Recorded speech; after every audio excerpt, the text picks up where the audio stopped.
నీటిలో ఈదుతూ ఎగిరే చేపల్ల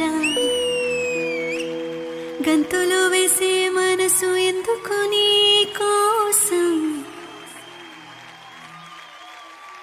నింగిలో మెరిసే ఆ ఇంద్రచాపంలా రివ్వున